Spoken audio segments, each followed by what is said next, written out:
Hi, Sai. Hi, Gusuyo. We're back Sai. again, episode 45, and we're already almost halfway through August. And where did the summer go, right? And of course, uh, along with the summer, apparently we've had the rise in COVID cases again.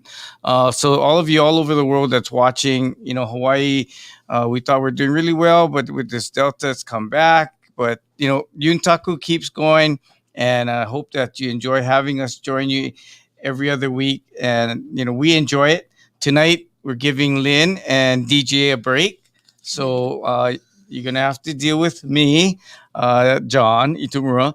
And of course, you've seen her before if you've watched Yuntaku live, and of course, our Ire no Hi is Shizu Higa, all the way from San Jose. She's a graduate student at Stanford, and she's doing an internship here this summer at the Hawaii United Okinawa Association or at Hawaii Okinawa Center, and she's learned a lot about Okinawan culture here in Hawaii. More than probably she ever thought she would learn. I just have to share one thing with you. Her name being Higa, she said, "I've never met another Higa." And I was like, "Wait, what? You can't fall down without landing on a Higa here in Hawaii." And so every day she met a new group of people, there'd be somebody with the last name Higa. So I always got a kick out of that, saying, you're gonna meet Higas, and she works with two in the office, and meets one every day practically. So everyone, please welcome back Shizuhiga. Hello. But Yeah. again, coming up real fast is our Okinawan Festival, our virtual Okinawa Festival, our live one. And if you haven't already, go to our website because you can order your bento. And we got a whole selection of bentos. If you received our Purple Blast, you can go through a lot of the choices that we have. I think we have up to about 5 or 6 different bentos and even 2 vegetarian choices. And of course, uh, on the gi and on the dog. Everyone misses going to our festival and live in person and standing in the long lines. But what's really good about this scenario is you can come and pick it up, go home, relax in your living room, and enjoy the Okinawa Festival 2 whole days again, like last year, and enjoy your bento and enjoy the program. So that's coming up very soon, Labor Day weekend, September 4, 5. And unfortunately, we were planning to have a mini festival, but because of concerns over everyone's health and safety, we're not going to have our mini festival on Monday. But soon, next year, we'll be back to the traditional Okinawa Festival, right? But we're want to, let you meet a whole bunch of people today. And for our 45th episode, we have wonderful guests who are very involved with everything HUA, including our Okinawa Festival. And you're going to learn about that tonight. So I'm going to turn it over to Shizu to introduce our guests tonight. Yes, so today we're having the wonderful ladies of HUOA Laulima. They're a wonderful group of women who are very active in the Unchinanchu community here. And we're going to have guests from 5 of the 17 committees here. So before we begin, we're going to have the president of 2010 and 2019, Ms. Tina Kaneshiro, who will share a brief introduction of HUOA Laulima.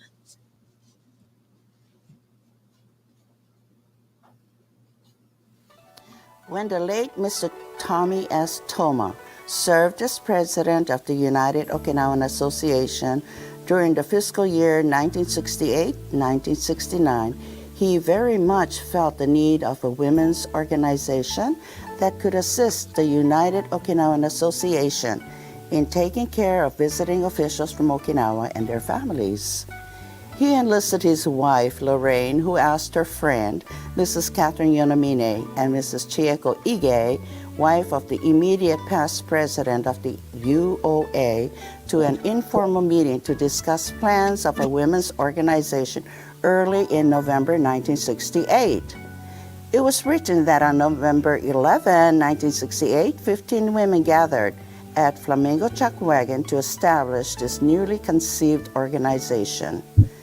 Mr. Tommy Toma expressed the need of an Okinawan women's organization interested in the culture of Okinawa since there was none in existence that could give assistance to the HUOA in entertaining women visitors and wives of visiting officials from Okinawa.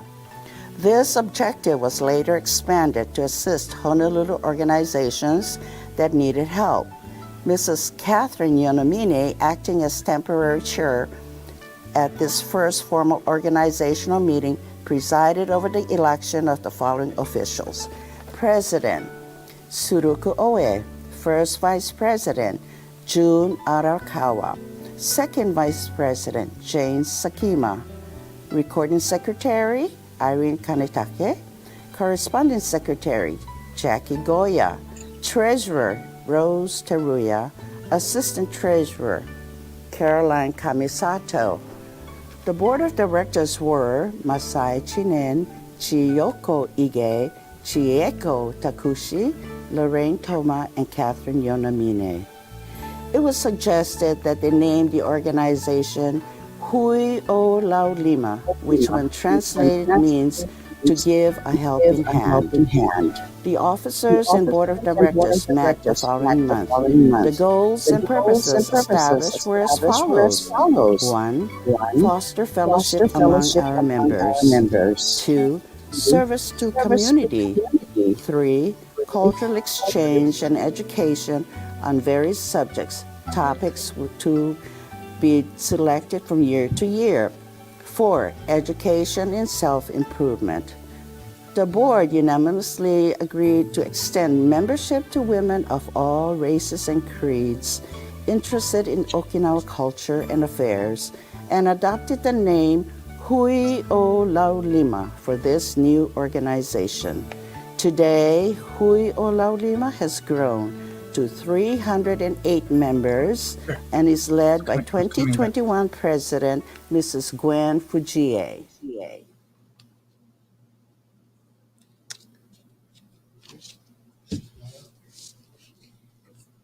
Okay, I believe there are some technical difficulties, so some information might have been cut off. But Tina was explaining that Huyo Laulima was started by Mr. Tommy Toma in 1968.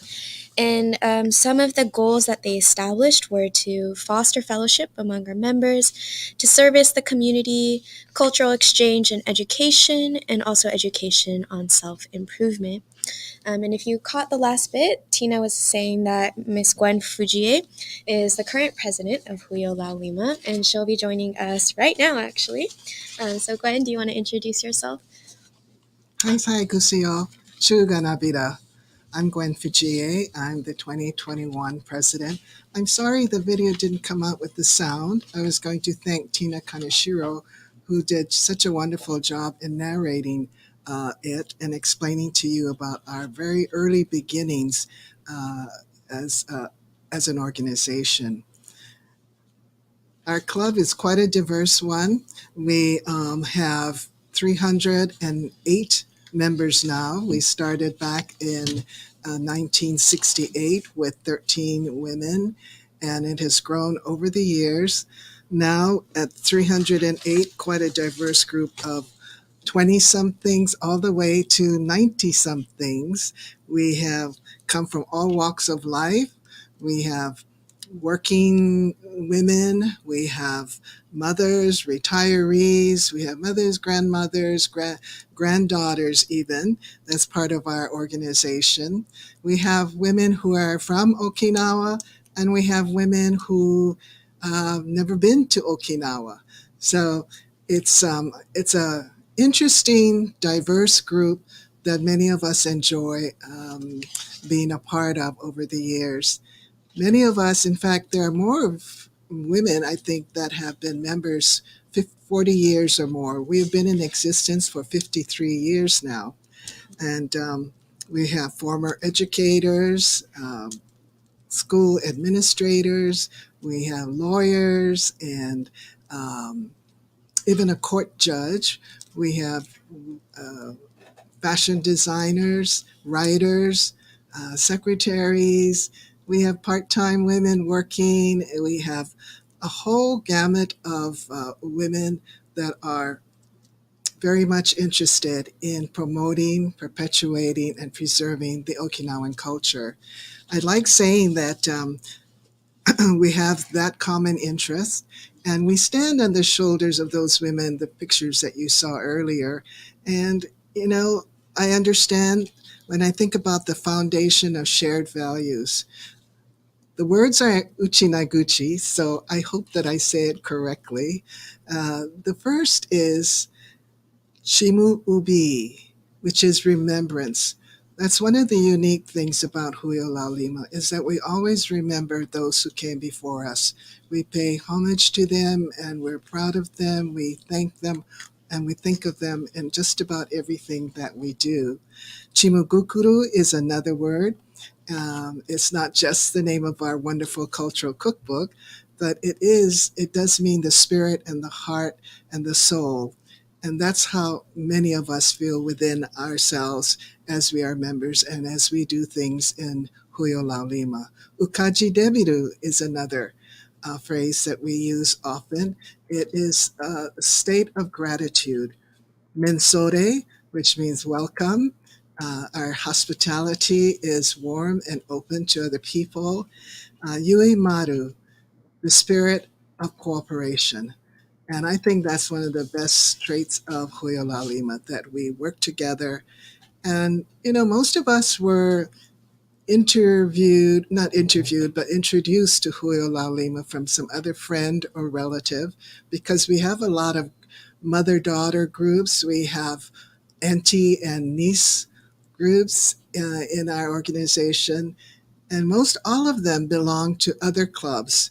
They're area clubs, Sonjinkai, Shijinkai, and the Okinawan Genealogical Society, which I belong to and love very much.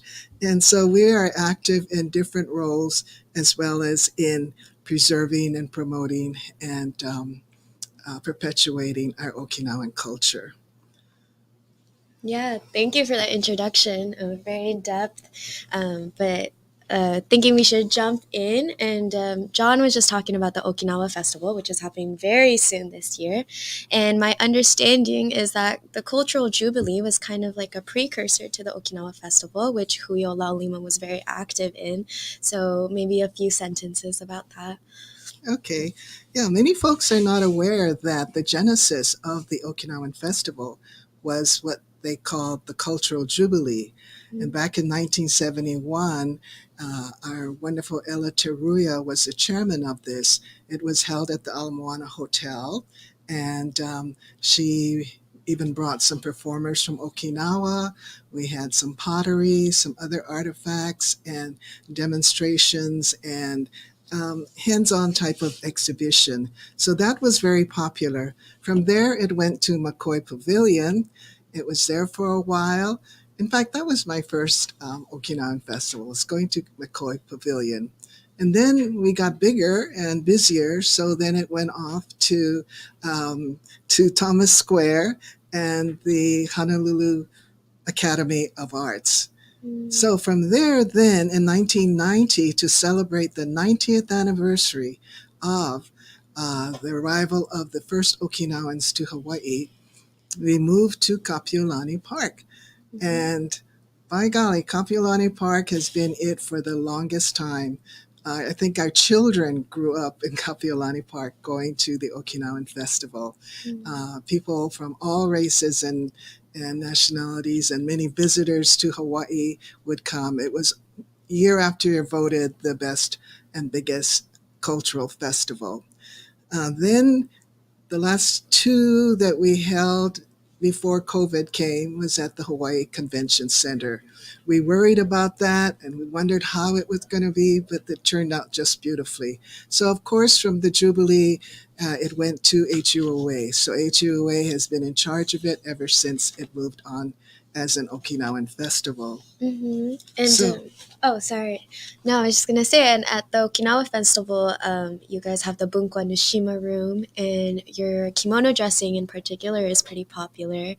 I know you guys have themes everywhere, whether that's hajichi or bingata, or do you want to? I know we're gonna show a video of it, but a few words about that too.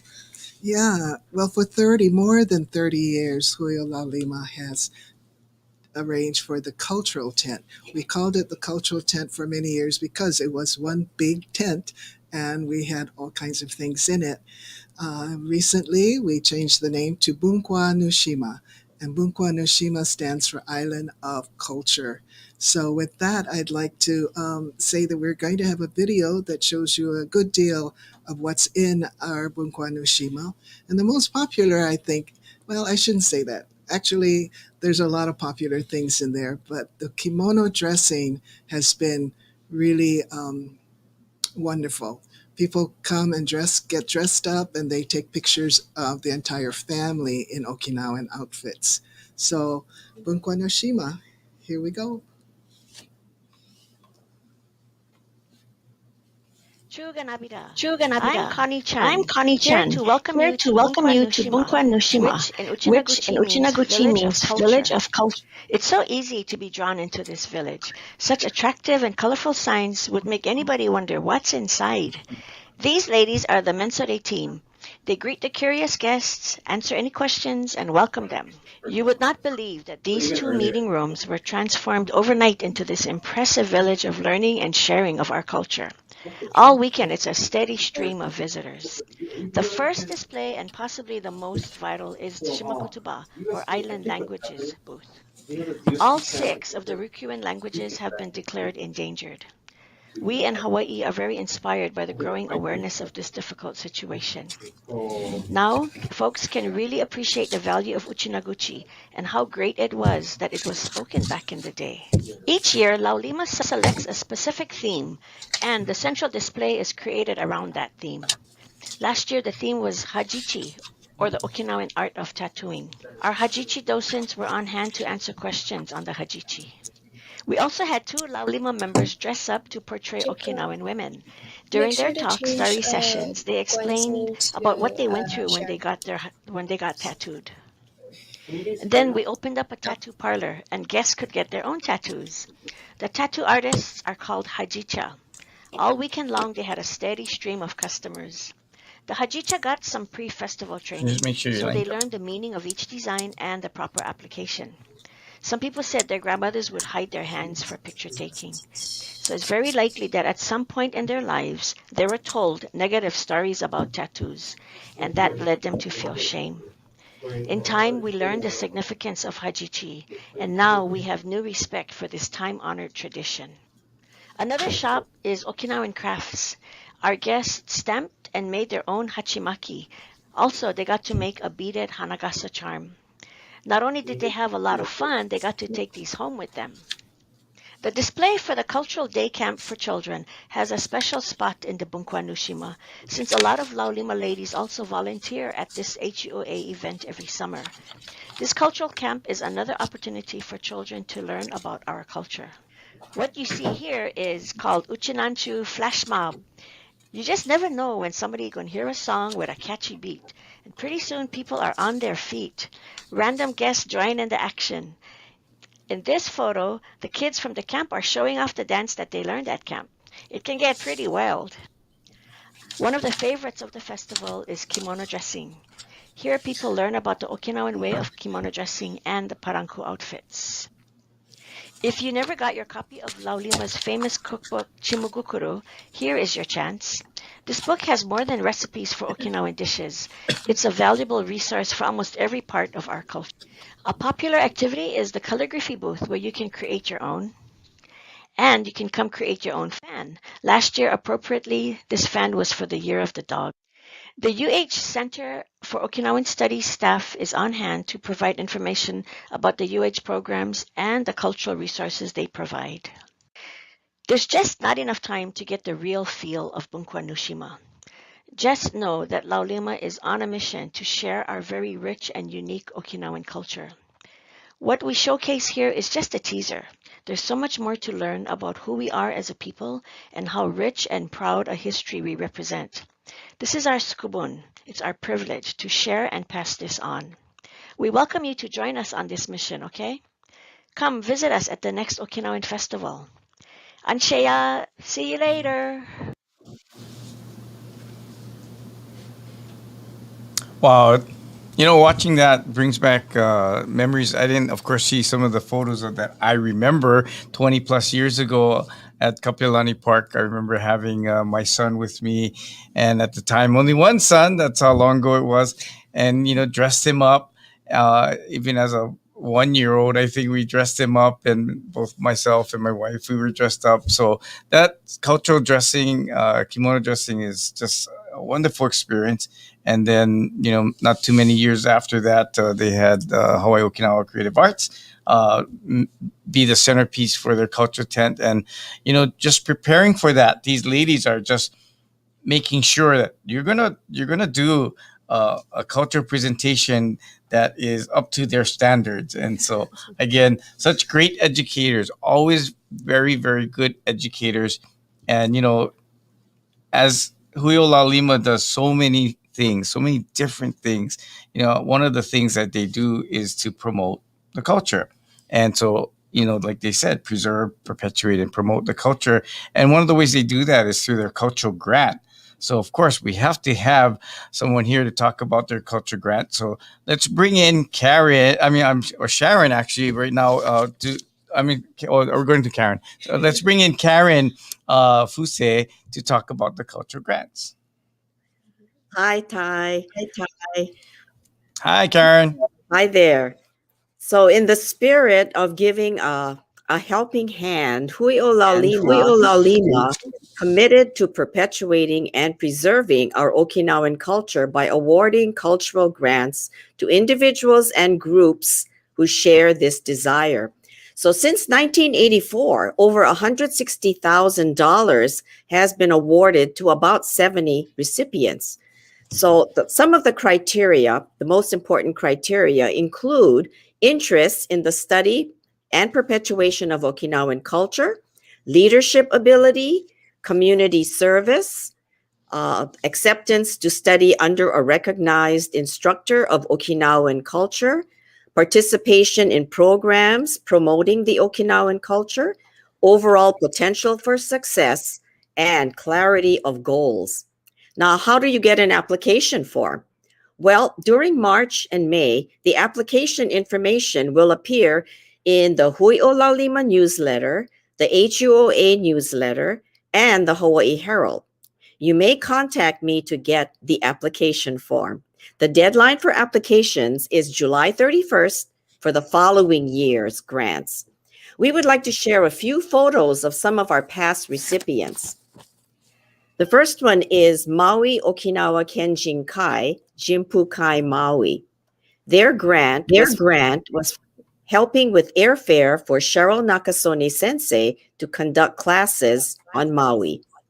So picture number 1, Jimpu Kai Maui, along with Nakasone Sensei, performed at the Maui Okinawan Festival in 2017.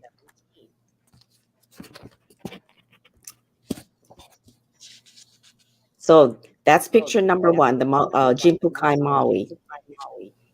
Picture number 2 is member Wendy Tamashiro and Nakasone Sensei giving a Kumi Wudui lecture demonstration at the Maui Okinawa Cultural Center in 2018. The next group that we would like to feature is Ryukyu Koku Matsuri Daiko Oahu, or otherwise known as RMD. Their grant was to help with airfare to bring 2 sensei from Okinawa to host a shishimai and taiko workshop on Oahu. So this picture, the previous picture number 3 was a photo. This is it. The photo of the taiko demonstration presented at the 2019 Okinawan Festival. In picture number 4 shows the sensei from Okinawa teaching and advising the students on their shishimai skills. The next group was RMD Kohala. Now, their grant was for airfare in bringing sensei from Okinawa to guide them in completing the shishi project.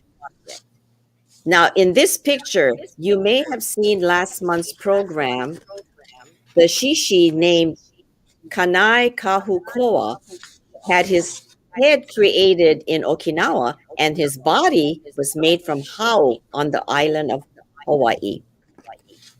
The last group that we would like to feature is the Okinawan Anthology Project, Mahalo Ayakari.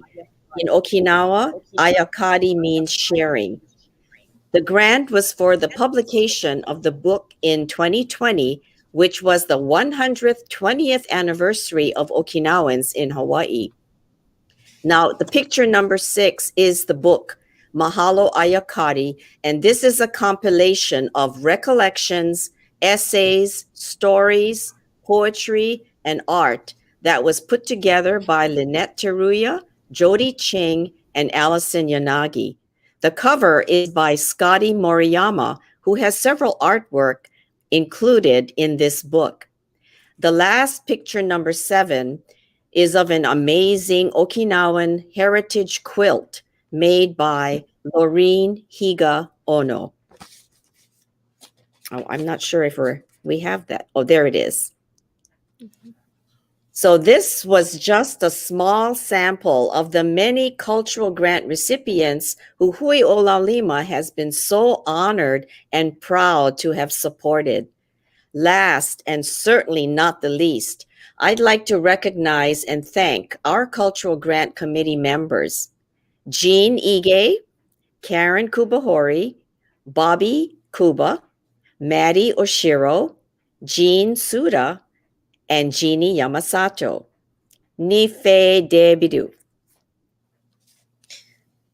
Oh, thank you, Karen. That was very informative. I know that this cultural grant's been going a long time. I've had the honor to write recommendations for several applicants. But maybe if you could share with our audience, how do they apply for this cultural grant? Well, as I said, the notifications are coming out in press releases early in the year, in the spring.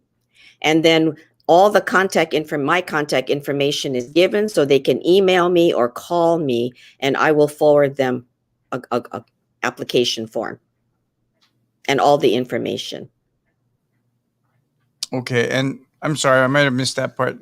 To get your contact information, they can go It's in the to. press release. It's in the press release that's given in the HUOA Laulima newsletter, HUOA newsletter, and the Hawaii Herald. Okay, great. Okay. And if in doubt, they can just call HUA and Yes. ask for that information as well. Right. Oh, thank you, Karen. Exactly. Thank you. Great information. Wow. So I'm going to apply next year. Do it. And then, so to fundraise for these cultural grants, I know there's an entirely separate committee for that. And Myrtle, Thelma, and Sharon are here to talk about that. So we could pull them up. Hi, Myrtle. Hi, Thelma. Thelma. Hi, Sharon. Sharon. One by one, do you guys do you want to introduce yourself and how long you've been a member of HUOA Laulima and anything else you want to tell the audience? Well, my name is Myrtle Kaneshiro, and I think I've been a member since 1974, which may be almost, I don't know, it's over 40 years. It's the most, the best decision I ever made, and the person who influenced me was Jane Sakima, who asked me about joining the HUOA Laulima in its infant stage. So the thing that impressed me the most is when I went to the first meeting, every woman there who was Okinawan was a working woman, and they all participated in Okinawan activities. And I couldn't get over that. I thought, wow, I've never met so many working women all together doing what they were doing. And I said, I got to join this group, so that's what happened when I joined them. So, you have any other questions? And it was when I was a president in 1990, it was during my time that I made a proposal to the group that all those who reached 80 and had been a member more than 10 years would then not have to pay um, uh, annual fee, which was just $10. But just the idea that they were given this privilege, I thought would be nice. So we have quite a few ladies now who have reached 80, and they're members of the Puyo Laulima. So I think Wow, 80 years old. you Yeah. have to Can be you name all 80. of them right now? Just kidding. No, I can't name all of them, but I know we have No, quite a few. And for me, when I I know reached that, I felt so privileged to reach that and still be a member of the club. It's just a wonderful club, full of yeah. wonderful people. So I know Okinawans live to be pretty old. I think it runs in the blood. So hopefully lots of these Julio La Lima ladies. And then Thelma and Sharon, do you also want to introduce yourselves? Okay. I'm Thelma Arakawa, and I have been the president in 1996 and 2002. I've been in the club for about 30 years, and I was one of the fundraising chairmen, and now I'm co-chair with Val Teruya with the Community Service Committee. Um, I took over the farm fair and became chairperson when the farm fair moved to the Aloha Stadium. And I had to schedule for 8 days mixers that worked off-site at cafeterias, and then at the booth, about 6 to 10 people each shift. So on Thursday and Friday, we had one shift, and on Friday and Saturday and Sunday, we had 3 shifts. It was very hard to find workers to work every day. So I had to invite my friends, from my teacher friends, my high school friends, and my college friends to come and help. Oh my gosh, I can't believe that's me right there with black hair. I look so young. You still look young. But anyway, then the farm fair moved to Kapolei, and it was even more difficult to get helpers because of the distance, and especially being on the night shift. But thanks to John and the young Okinawans, they took over the last shift from 9 to 12. It was a great help to us. Well, we were there for about 3 or 4 years, and then in 2005, we decided to stop. Then came, what else can we do to raise funds? Well, in 2007, we decided to have a garage sale. And we had a garage sale in 2004, and it was very successful. But we were concentrating on the farm fair, so we didn't continue that. So now we started in 2007, and it was just a great time for the members to get together and get to know each other better. And many of them invited their husbands and their friends. So it was a good time to recruit new members. There we were also fortunate to have the help of the Fernhurst Women. This was a program that would help women who were incarcerated to start a new life. They were very happy to help and were very strong. What took 4 of us women to move a table, they were able to move it by themselves. And everyone participated in this. They either donated items or they worked there. We have Helen Hamasaki was that took over the chairmanship after I did, and then Sharon is now the chairman now. So everything was going real well. We were very successful. The women just enjoyed the fellowship, and but then the pandemic hit. So Sharon, would you like to share what happened when the pandemic hit us? Sure. I'm Sharon Ho Miyashiro. I've been with Laulima for 5 years, so I'm like the baby of the club, right? But for some reason, I got um, reeled in to help with all these fundraisers, and you know what? I just enjoy it. If I didn't enjoy it, I wouldn't volunteer. So I thank everyone who's been coming out to the garage sale, because I don't know if Thelma mentioned, but when we set up that garage sale at Jikuen, we we usually use about 80 to 100 ladies on Friday to set up. And when we set up, it's from like 6 o'clock in the morning till 5 o'clock at night. And with all that hard work, we get a meal at the end. But the biggest thing is on Saturday, just a 1 day event at this garage sale.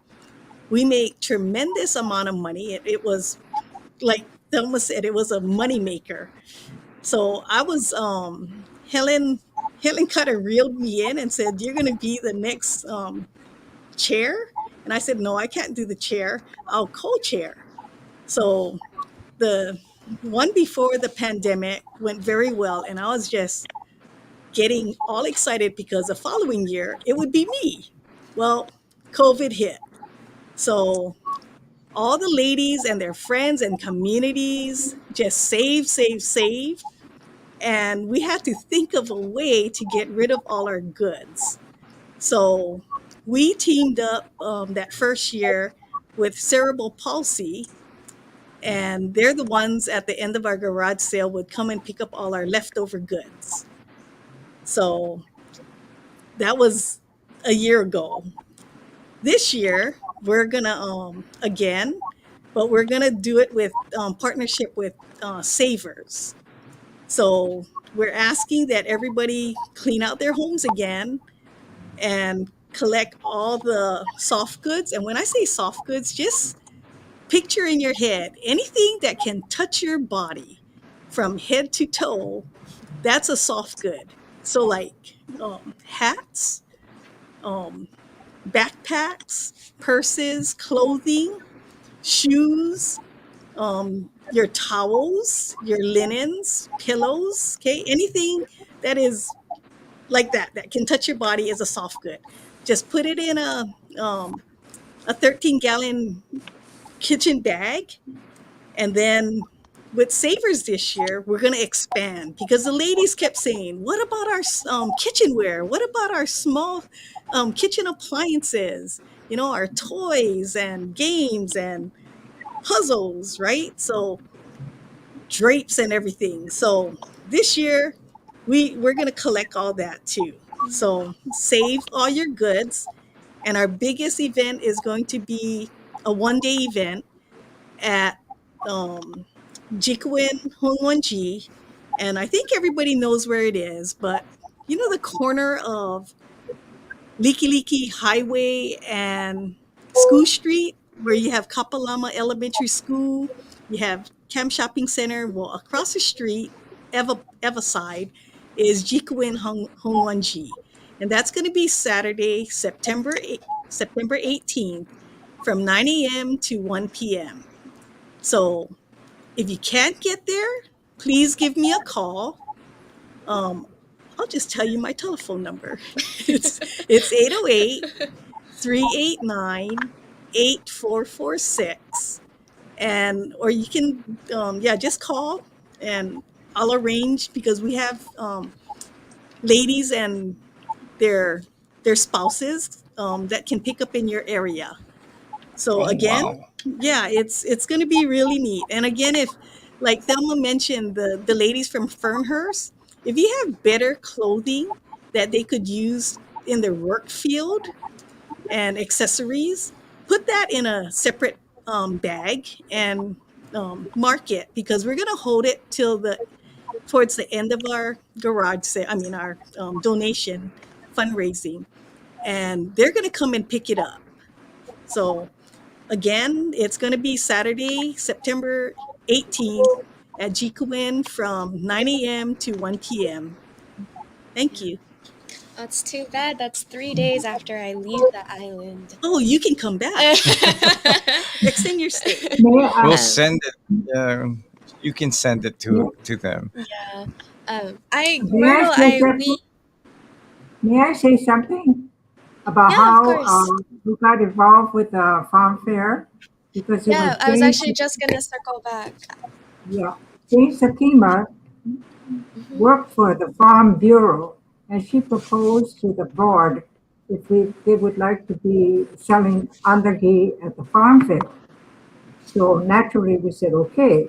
And so in those years, it was held at McKinley High School over the sports complex. And at that time, in the beginning, Akira Sakima and Brian Yoshimoto would come every night and bring the big woks and fill it up with oil and heat them up. Almost every night they did that in the beginning. And also, the ladies had to bake the dough, which consisted of 10 pounds of flour, almost 11 eggs, and several cans of cream, and they had to mix it. Now, the girls who were Uchinanchu, they had a certain DNA that they could just mix it and make it so smooth, whereas somebody like me, a Yamantunju, could not do it at all. I mean, I wouldn't even touch it. I just cracked eggs and, measured the dough, but I couldn't do that. And so then after that, we had um, we had to take care of the three shifts. Well, the last shift, the board asked the young Okinawans if they wanted to take over that last shift, and we would give them 33% of the profit that night. And they said they welcomed it because they used the money to prepare for their annual lunch for seniors, which they did annually. And so the ladies on the last shift worked for 10 years, and that was Mrs. Ethel Kawakami and her two sisters, Clara Ferreira and Doris Shirahira. And they taught the young Okinawans how to drop the dough with their hands. Imagine that. They just became real efficient dropping the dough, whereas somebody like me would have to use a spoon and scoop it. So that's what happened at that time. So that lasted for quite a while we were at the farm fair. So I I'm just wanted glad to give you you some meant. history about, Yes, huh? I'm glad you mentioned that, Myrtle, because I was one of the young Okinawans at McKinley High School, dropping you folks. Just so again our listeners understand, they would make enough dough because at McKinley we would have lines about 6 people wide and maybe 20 people deep, and it would be like that all night. Meaning that these ladies would probably have had. I believe we dropped no less than 25 batches every night. And to know how much So, dough that is and how much, those of you out there that do undergi, to say 25 batches in one night, and this is for 10 nights in a row that they're doing this. And it went yeah. either Murdo or Thelma explained, from McKinley to Kapolei and to the stadium. And then Gerri would stay up. I believe it was Gerri. She'd stay up late because I'd have to deliver, either the funds or to her house at like 1 o'clock in the morning. I mean, these are dedicated ladies, and you're correct, Myrtle. We all learned how to drop andagi because we were told, hey, not too big, you know, make it smaller, make it bigger, So it was very, very, very, very memorable experience. Yeah. Well, I think Mrs. Kawakami, she was strict, wasn't she? Very exact Yes. how she taught. Yeah. So, anyway, she worked that shift for 10 years until the young Okinawans stepped in. So that was Mhm. nice. Okay. No, great memories. Yeah. Can you still drop the dough by your hand with your hand? Of course, that's the only way I do it. I Wow. I look at I look at people that use the chopstick and Terrific. Terrific. oh, and when you drop 10 nights in a row, you become proficient. So Oh, and I never year forget. after year after year.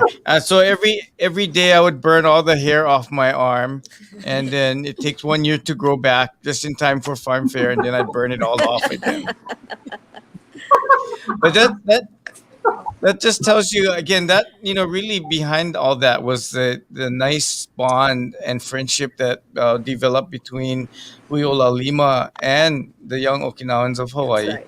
And so I remember That's fun right. things like having the Iron Chef or the cookbook cook off. I don't know what, I forget what we called that, but everybody had to take a recipe from the cookbook and make that recipe, or X number of people would have to make the same recipe. And it's always funny how it never tasted the same, even though it was the same recipe. And the Iron Chef was just at Jiko, and you had to ready, set, go, and run to Star Market and get all the ingredients. And again, just a wonderful event. But it's all centered around the cookbook, and that in and of itself has its own history, which I believe started way back in 1951 or something like that, or maybe 70s, 50s. Maybe why don't you guys tell us about the cookbook? Well, I was I at the think board Bobby, when it started. yeah, But maybe Bobby knows the whole yeah. history. But I it think was during Bobby and Irene Gerri, they were going to Kanetaki's talk about it. Irene Kanetaki's presidency. That's when they started it. So Okay, the I first think we have. cookbook. I think we might even have an interview about the Yes. cookbook, because everyone knows your cookbooks. It's evolved into a beautiful, actually a coffee table book filled with great information about the culture and aspects of the culture, and then of course the food. So let's watch that Yes. interview. Today, Huiola Lima has published 3 cultural cookbooks, and here to talk about the first publication, Okinawan Cookery and Culture, is Ellen Higa. Ellen has been a member of for over 40 years and also is a proud member of the Ginowan Shinjinkai. So thank you for joining us today, Ellen. I understand Huiola Lima's first cookbook was published in 1975. So can you talk a little bit about what the inspiration was for that? Mrs. Owe, Tsuruko Owe, who was the first president of Laulima, she recounted of how she had a friend, a Dr. Kimura, who was a sociology professor at the University of Hawaii, kept telling Mrs. Owe, oh, you folks should do a cookbook.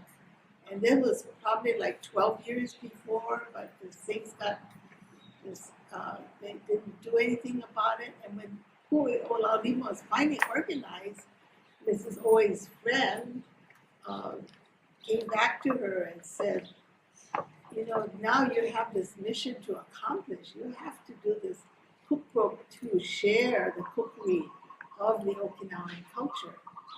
And then Dr. Baron Goto, who also of the University of Hawaii, he was a guest speaker at the very first tea that the women had. And he encouraged them to explore and to study the culture of the cuisine or the cookery of the Okinawan culture. And so this is something that really spurred them on. And so finally in 1975, they completed it, which was the first Okinawan Cookbook done in English, and also that it commemorated the 75th anniversary of the immigrants' arrival in Hawaii. The members at that time, they didn't have much of a budget, so they sold chili and sweet bread to raise some funds, and also they even went down to the printing company to help collate the book so that it could be published. And I know that you guys have printed and distributed about 3,000 copies of the book. So do you want to talk about some of its unique features that made it such a hit? Something like this had never been done before, of course, and the wealth of information was truly amazing because there were facts about the Okinawan's history and the culture and just the social economic background of the Ryukyu Islands. And it also, in addition to recipes, there were a couple of legends that were printed, as well as a little short segments of different Okinawan foods, such as the sweet potato or the irabu. I'm not sure if people know what irabu is. They tell me the younger people today don't know what it is. It's kind of a delicacy. It's this long black eel that I remember my parents and grandparents always bringing back from Okinawa, either long or coiled, and they would make soup out of it. And also little excerpts about tofu and azuki gohan. And you mentioned in the beginning a bit about who motivated or inspired the book, but I wanted to ask about who contributed the actual recipes and stories about the legends and such. Well, Mrs. Owe is credited with doing a lot of the legwork. She did a lot of the interviews, research and things, but she had people like Mr. Sei Wakugawa, who at the time was the editor of Times, the Okinawan Times, Hawaii Times newspaper, Dr. Sakihara, Dr. Kerr, who were renowned scholars on the Okinawan culture, and they contributed a lot. As well as there was Eleanor Fujie, who was a food service instructor at Kapilani Community College, and her mother, Mrs. Takamine, was also renowned or an expert in Okinawan cooking, and they themselves were able to add a lot to little background information, as well as a lot to the recipes. But you know what made it really interesting was that they asked for recipes from all of the members, family, and friends. And I don't think they turned anyone down, because if you look through the book, there's like about 9 or 10 recipes for andagi and nantu, or for rafute, the shoyu pork, and all of that. And this was before the days of computers, so everything had to be typed in, corrections made. I think it was really an awesome task. Yeah, as well as the pictures in it, they're very simply drawn pictures that added to the book itself. And measuring was also a problem at the time, because a lot of our older generation, they didn't really measure when they cooked. They would just sprinkle some salt or add some shoyu. They didn't have half a cup of shoyu, but they would just add it all in and kind of stick their finger in and taste it. And so this all had to be overcome to get the recipes into the books. We know those ladies really did a lot for the publishing of this first book, and the testing and the proofreading, etc. it sounds like more than just a cookbook. It's a catalog of history and culture, and I'm so glad that we have something like this. Thank you. So that was the first cookbook. We have the Okinawan, and so next we'll be talking to Gerri Maeda about the second cultural cookbook, which is called Okinawan Mixed Plate: Generous Servings of Culture, Customs, and Cuisine. The second book was published in 2000. So, hi Gerri. Do you want to introduce yourself to everyone first? Yamato Chu, married to Uchinan Jubilee. Been a Laulima member for about 35 years, which makes my sister-in-law, Thelma Maeda, happy because she introduced me to HUOA. I'm also an active member of Considering Jojinkai. Great. And you're here to talk about the second cookbook, Okinawan Mixed Plate. So I wanted to hear a little bit about the inspiration for that and also what makes it different from the first cookbook. Higa, then president, initiated work on the second book, which became Okinawan Mixed Plate. So this book, once again, this book helped to commemorate 100 years of Okinawan immigration to Hawaii, starting in 1900. It also helped to celebrate the 10th anniversary of the completion of Hawaii Okinawan Center, which opened in 1990. Bobbi encouraged keeping the culture portion of the book. The articles in this book, part of the book, are of the rich heritage and traditions of Okinawa. They include dance, textiles, music, ceramics, lacquerware, festivals, religion, tattooing, karate, and automotive, with many color photographs included. For this second cultural book, we changed the audience to include the new cook and those interested in trying an Okinawan recipe for the first time. We edited the language, the recipes to make it user-friendly to the new and newly interested cook. Included a selection of original Kumaikura recipes from contests that encourage interest in the use of Okinawan sweet potato. Also made MSG an option. And so what kind of dishes and recipes are included in this one? Traditional dishes like wafute, which is shoyu pork, goya champaru, otherwise stir-fry, ashitibichi, pig's feet soup, and onions. Recipes that use Okinawan sweet potato and mochiko tempura, jam with pineapple, or pumpkin pie. Also, microwavable dishes such as yakisoba, nantu with crunchy peanut butter filling additional. I didn't have breakfast this morning, so that sounds really great right now.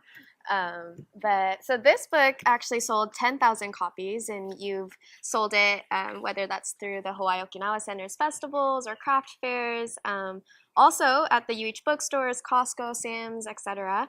And so I'm just curious, how long did it take to complete this book? From start to finish, it took us 5 years to complete the book. The first few years, we also worked on the language part for the recipes, and also did the proofreading for the articles, which was our focus. So much appreciation to the members of the community and ladies of HUOA who stepped forward to write these articles, as well as those who proofread. We then met every week to edit and test about every recipe, all of us working to ensure that the language was clear and user-friendly. All of this was quite a learning experience and gave us a whole lot of appreciation for the process and the dedication of all the people. We all worked really, really hard. Those interested in learning about Okinawan culture, for students, this book is the place to begin a research paper. And for all, this is a great read about its rich culture, traditions, and cuisine. And of course, we needed to sell it. So many thanks to Citibank who gave us a special day to sell our books at their banks throughout the city and suburbs. We also did a cooking demo for Hawaiian Electric, sold books at shopping centers, at events, at supermarkets, neighbor island clubs, and where we were asked to sell. We sold 10,000 books in 5 years. Yeah, and for those of you who might not know, indigenous Okinawan languages are endangered, and so it's really important that we have things like this to preserve the culture. So thank you for all your work. And the final guest that we're having is Bobbi Kuba. She's here to join us to talk about HUOA Laulima's the third cultural cookbook, Chimugukuru, the soul, the spirit, the heart. So here to welcome Bobbi.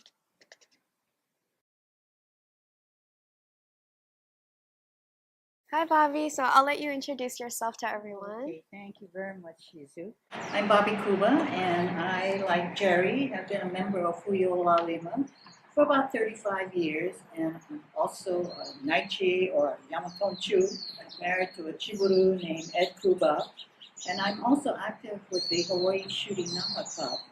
I'm here to speak about HUOA Laulima's third cultural cookbook, Chimugukuru, the soul, the spirit, the heart. And so the first thing I'm noticing on this 2008 edition is the gold sticker, and so I wanted to ask if there's a significance to that. Oh, absolutely. Oh, absolutely. In addition to the 5 years work on the Okinawan mixed plate, I think we spent an additional 3 more years to complete Chimugukuru, and for that we were rewarded with the 2009 Kapalapala Ho'okila Award, which is presented annually by the Hawaii Book Publishers Association. And we were informed that there were only 2 winners in each category, and we were honorable mention in 2 different categories, one for cuisine and the second one for special interest, which probably was because of our intensive coverage on the Okinawan culture and history, religion, and so forth. Yeah. And so since this is the third edition, I was curious about what are the elements that you chose to keep and what are some of the unique additions to the book? Just about all of the articles on Okinawan culture, music, history, religion were reprinted in Chimugukuru. However, there are several new editions, which I'll talk about later on, but I wanted to expand on a couple of things that we feel are very interesting, very informative for the user of our book. The first article that I'd like to talk about in detail, which is a reprint from the Okinawan mixed plate, deals with genealogy. This section of the book has pedigree charts and family group sheets to start you on what is described as a long process that takes years and will tax your patience, but the joy of each new discovery will inspire you to continue with your search. Unfortunately, here in Honolulu, we have a very active Okinawan Genealogical Society of Hawaii, which I believe meets monthly here at the Okinawa Center, but maybe on hiatus because of the pandemic. The second article that I wanted to talk about was on the Uchinaguchi language. There are about 16 pages of commonly used words, greetings, general phrases, and with the English translation and a pronunciation guide.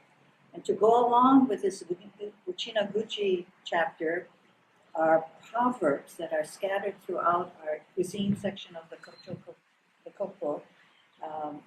That are, to give you one example, is a popular proverb is Ichari Bachode, which means once we meet and talk even by chance, we are forever brothers and sisters.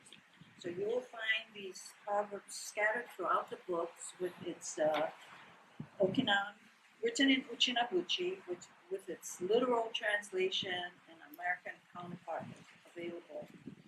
Now, new additions to Chimugukuru are a couple of them in the cultural section. Yeah. The first one is an article called The Long Journey. And I'd like to read a brief summary by one of the co-authors, Wendy Yoshimoto. And this article deals with the trials and tribulations of the Issei's journey to Hawaii in hopes of a better life through the efforts of Toyama Kyuzo back in 1899. And then it continues on with the Japanese attack on Pearl Harbor to the Battle of Okinawa. And then this journey closes with the historical background of the organization of which is currently known as the Hawaii United Okinawa Association, or HUOA. And then I understand that the Okinawan Folktales are also a new edition, and I'm really interested in that. So maybe a few sentences on that. We were fortunate to be allowed to reprint some Okinawan folktales through the courtesy of the Bank of the Ryukyus. And there were 4 different folktales in our book. The first one we call Gajimaya, and Gajimaya is frequently celebrated at our Shinnenkais, where we honor the celebrant who has reached the age of 97 as if he were a newborn, and hence that celebrant is usually waving a paper windmill. And this is with the hopes that he will be reborn and live a longer life after his 97th birthday. The other folktales included are The Birth of the Star San, The Karashishi and the Dragon, and finally, How Tattooing Came to Okinawa. Yeah. And then you also have a section on celebrity chefs and restaurants. So what kind of people are featured in that section? This is the completely new addition to Chimabukuro, and featuring Okinawan celebrity chefs and restaurants. And in this section are just a wealth of masam, ono, oishi, delicious recipes. Chefs like Alan Wong, Roy Yamaguchi, Grant Sato, Russell Hsu, many of them created original recipes just for our Chimabukuro book. I'd like to talk about several restaurants and recipes that are in our book. A well-known restaurant, Hide-chan in Noiriri, contributed a miso rapute recipe, which gives a new twist on the traditional shoyu-flavored rapute. He also has delicious goya tempura, or the bitter melon tempura, and, in my opinion, one of the best agedashi tofu that's served in Honolulu. Another restaurant featured is Utage Restaurant, and my favorite recipe there is the Nabeda Champuru, and I usually choose it with the shoyu pork as part of it. And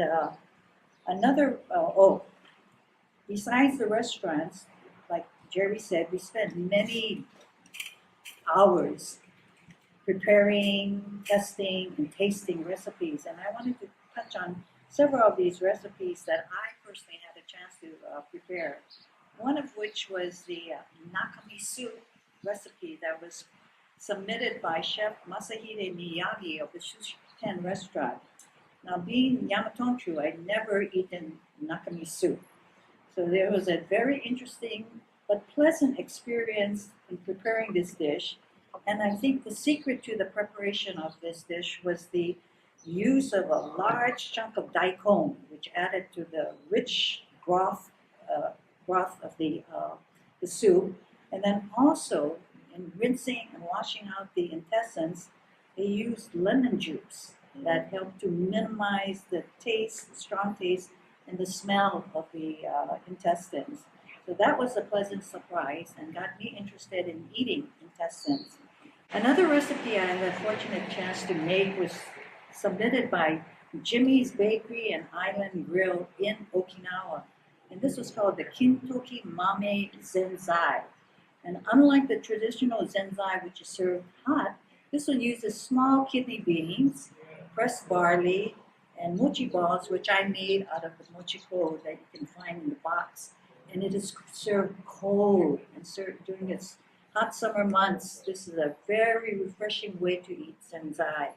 Another hint I want to just touch upon briefly is that many of us use anda miso, andasu as a condiment in our rice balls, or I use it when I make my champuru dishes. And the preparation is a long, labor-intensive one, but the secret I've discovered recently is using an electric wok to simmer the ingredients for its last 30 minutes or so, because you're able to adjust the settings on the wok to prevent clogging of the miso and the sugar ingredients in there. And so anyone wanting to make their own andansu, anda miso, we keep that in mind. It makes it a lot easier to make your own anda miso.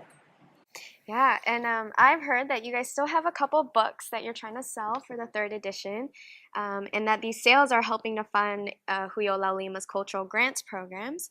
And I'm sure there are many audience members who would love to support that effort and also just get to try all these wonderful recipes. So, can you tell us about how people might be able to purchase your third edition?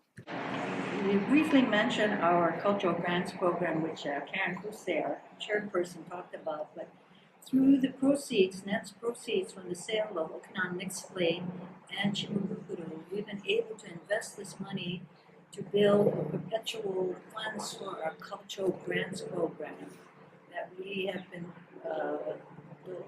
awarding funds for the past, since 1990s for the cultural grants part.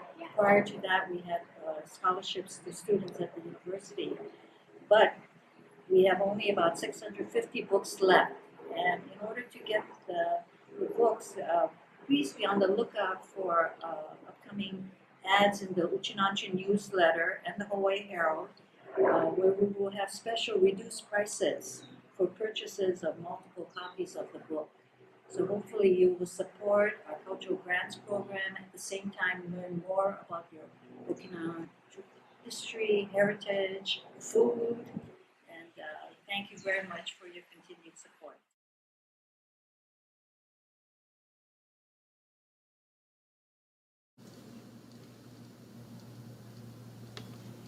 Wow, that was amazing.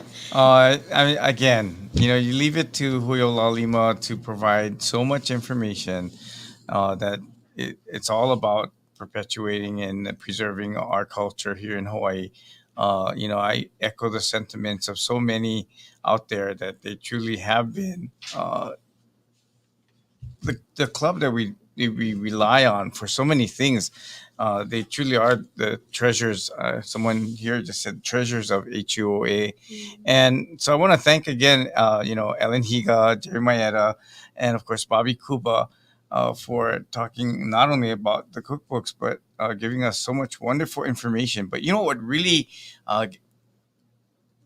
pops out for me every time I see them at all these events is they have these wonderful polo shirts. So you saw it in the video, and I'm gonna make Gwen talk about it or have Shizu ask about it because they have these wonderful HUOA Laulima shirts. It almost looks like they have minsa on their collar and they have their name on. I mean, awesome. I want to get one. I think I have to join HUOA Laulima. Ask for the male exception rule, but anyway, I'll turn it back over to Shizu. Yeah, no, these ladies were really nervous. We filmed this last week. So if you see them, please congratulate them. Yeah, turned out great. And thank you, Jacob, for putting that together. They're never nervous when they're scolding you. Oh. Yeah, John was telling me that there's a lot of teachers in HUOA Laulima. So yeah, and so the final committee that we're having join us is the Community Service Committee. Outside of the cookbook, HUOA Laulima does wonderful work for the community. So can we bring on Val, Thelma, and Gerri to talk about that? Hello. Hey, Gerri, Val, Thelma. Hi. So I think, well, Gerri, you introduced yourself in the video, but since you haven't had a chance to do that live, do you want to introduce yourself very shortly? Gerri Maeda, Yamatunchu, married to Uchinanchu, 35 years in HOL. Uh-huh. That's okay, it. Great. A true Uchinanchu at heart. Yes. Thank you. Yeah, so we'll start with you, Val. So how and why did this committee form? Okay. So the other two ladies introduced themselves, but I'm Val Teruya, Yamakuntu, married to Oroku Azajin's Dexter Teruya, who you folks might have seen at the last Yuntaku. I've been a member of HUOA Laulima for about 30 years. HUOA Laulima was formed when I graduated high school. And so, all these great ladies that came before me really impressed me so much. that in 2005, 2006, I did take the presidency for HUOA Laulima because I knew that they would be helping me and watch my backs. And since then, I've been co-chair for community service along with Thelma. So, Shiza, Great. did you have a question for me? Oh, no, I know you were talking a bit about how you guys started with doing the Christmas seal envelopes and visiting the Leahi Hospital. Did you want to talk a little bit about that? Yeah, so when we first started, the ladies would do envelope stuffing for Christmas seals, and they did this for about 6 years. And I also understand that they sold lap covers for Leahi Hospital residents, and they did adult bibs for another adult care facility. They also would make leis for visiting Okinawan guests and student exchange students, and they helped do picnic dinners. They planned uh, luncheons for guest speakers who specialize in Okinawan culture. But so, Thelma, tell me, do you remember how community service got to be into visiting care homes? Yes, we started an Odori group. In 1996, Dorothy Ho, who's a longtime Hui Laulima member and very active in the Okinawan culture, asked Shizuku Shiroma, another member, if she would be willing to teach the Okinawa dance to the members so that we could share the Okinawan culture with the community. Well, Shichang, as we refer to her, was a longtime student of the Kaneshiro Sensei dance studio. And so she got permission from Sensei to teach us her dances. Shichang was very talented. She was born and raised in Okinawa, so she's very familiar with the culture and the language. So many times when we learned Okinawa dance, she would interpret the meaning of the dance to us so that we would understand what we were dancing about. Being as talented as she was, she also choreographed Okinawa dance to songs like sung by Mamoru Miyagi with Nada's Nifayu. Yeah, and she also choreographed a dance called Uchinanchu nu Chimubukuru, which was composed and sung by her son, Sensei Derek Shiroma, who was a Sanshin sensei. She eventually came up with the name Tsurukagi Anguataz for the group, which meant beautiful aunties. Well, with the efforts of very talented community help from the teachers, we learned how to do hula, we learned how to do the paranku dance, and we even learned Okinawa hula. We even learned hula from to the Okinawan song Hana and Nada Soso. We shared and entertained nursing homes, adult care homes, and senior clubs. About 5 or 6 of these facilities a year. The program included hula dance, Okinawa dance, and music and songs with audience participation, like the flag dance and singing like You Are My Sunshine. Here are some pictures of us dancing at, at, at some of the facilities. We have about 23 members in our Odori group right now, and we practice every Sunday for 2 hours. But due to the pandemic, we haven't been able to meet, but we sure hope to meet again soon. This is the group of, and here we are singing with the audience, You Are My Sunshine, and other familiar old time songs. We learned a lot of different dances and entertained. Val, you want to share about this Maunalani? This is the flag dance. Sure. Yeah, So sure. Go ahead. one of our goals was to have the residents participate with our program. And by using the flags and they would do an exercise, we could see that they were moving their arms up and down, side to side, and was good exercise for them. And they really enjoyed that. And you saw earlier in the picture, Wendy, our multi-talented past president, would have her ukulele along with Nancy Yeda, and they'd sing like "You Are My Sunshine," and the residents could join us. So you can see how the residents would participate with us. So that was our goal, to have them enjoy us. So, okay, in this picture, look who's in the middle. You see it? That's Daz. So Yes. we, our club name is Laulima, to offer a helping hand, but we also asked for help. And Daz was one of those people that always, whenever he had time, he would come and go to the care homes with us. And he'd dress up and he would just steal the show.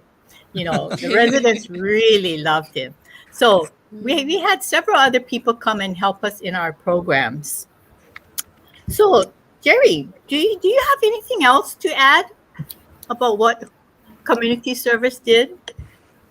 Another aspect of community service is ushering. The different Okinawan dance and Sanshin groups performances. The HOL ladies also for many years then helping with the HUOA Children's Day Camp as chairperson, leaders of the children's groups, moderators, advisors for special groups such as language, the plantation games, and cooking. That's it. I'm gonna add. During our annual the Young Okinawan Senior Luncheon, that was dedicated for seniors, Huyo Laulima ladies often came and assisted, and so I'm gonna say it, but a lot of the ladies were closer to the seniors than to the 20-year-olds, but they didn't want to sit down and enjoy the program. They wanted to serve. And so so I think we always felt like a little guilty, like, wait, shouldn't they be enjoying? And no, they wanted to serve and help with the senior luncheon. So I remember that very clearly. We loved helping doing that. Yeah. Thank you very much. Thank you. And I know we have a picture of Shizuko Shiroma, which you guys were talking about. Jacob, do you want to pull that up? And This is a beautiful picture of Shizuko Shiroma, and to many, Shichang. She was our teacher and friend who taught us Okinawan dance, who added color to the Okinawan heritage with her teachings and remembrances, who treated us to great food of Okinawa. It was with Shichang's encouragement that we danced at the Okinawan Festival to help the Kaneshiro group fill in their program. She choreographed, as Thelma said, she choreographed Mi Fa You, which became our signature dance. Sadly, Shichang passed away in 2017, and she is missed. Mi Fa You by Mamoru Miyagi is a song we close our programs with. It is a song about thankfulness, heartfelt gratitude, and appreciation. It expresses our gratitude to all those who have come before us and enriched our lives. Here we are at the Okinawan Festival performing Mi Fa You, choreographed by Shizuko Shiroma.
Oh my goodness! Every time I see that, it again it hits you right here.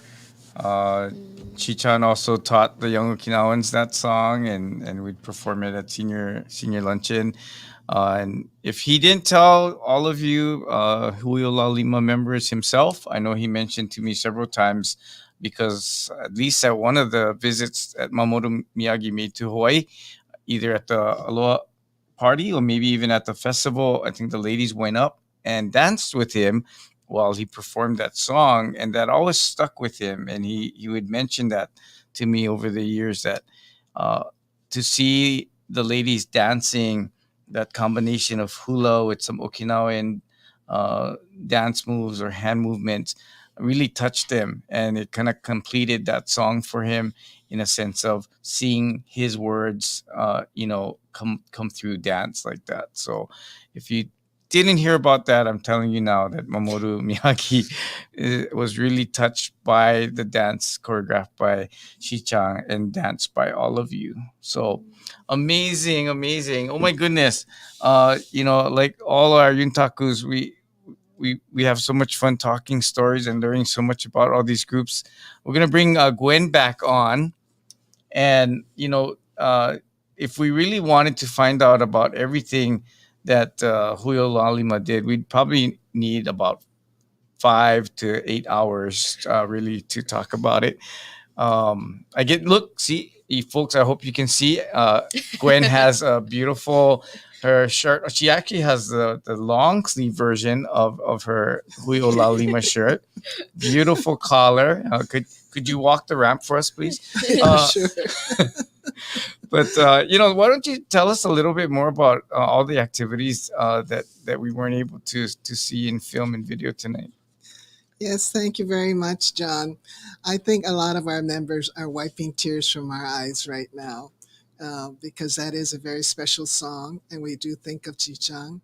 And Mifayu, those of you who don't know, it means thank you.